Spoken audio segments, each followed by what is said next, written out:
So the last rule we're going to look into is the condition we're going to look into is the one called UTM campaign.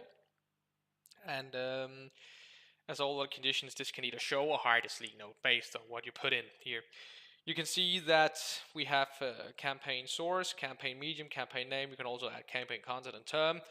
We're not going to bother with that right now. So the only thing we're actually going to test here is whether or not these three they work.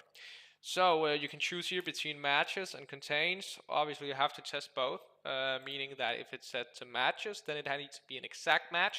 So if you say that campaign source needs to be newsletter, well then it obviously needs to be exactly newsletter and not newsletter 2, newsletter 3, newsletter 4, or something like that. If you set it to contains, then obviously everything that contains newsletter will be included. So if you say newsletter 5 or 6, well, both of these things will of course be included. So, but we're gonna in this presentation, we're only gonna dabble with the one called matches. So you gotta get a feel for what you need to test, and you can always add contains and test that out later. So yeah, we're gonna try here. Campaign source will be newsletter. Campaign medium will be, let's say, MailChimp, and then finally, campaign name will be a test. So this is, of course, quite simple stuff. So we add these things here, and yeah, that's basically it. So we're gonna save conditions and we're gonna set it to show so that the sleek node only shows on these things. We're gonna save the sleek node as we usually do, and of course we are going to go to the test side, and as always we're going to clear our site data. So the way you kind of make these UTM parameters, some people think you have to create them somewhere. You don't. You do basically just write them into the URL.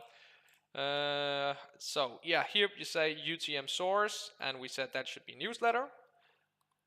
And then we said, and then you write and then we say UTM underscore medium, that is MailChimp. And then finally the UTM campaign.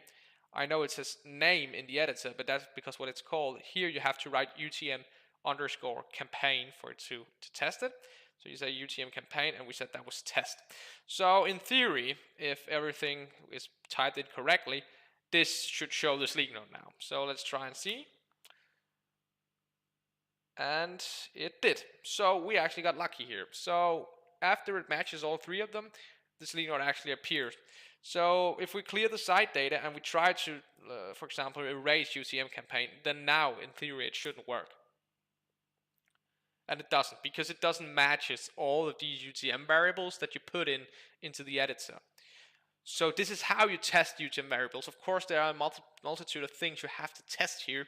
You have to test these independently. So if you only have UTM source, it will then work. Then you have to test if it also works in hide. You have to test if it works on mobile. And obviously you also have to test whether it works if you use contains instead of matches. So a lot of things you have to test here, but this is sort of the basic principle of how you actually do this. You just write it in here and says, all right, if I wanted to show again, I'm writing UTM campaign equals test. And then with a bit of luck, the sleek node will show. It doesn't because this is session based. So remember to clear your cache. Oh, and remember to write and not question mark. And then, yeah, it works. So this is basically how you test that. And yeah, if there is anything not working with this, as always, just report it.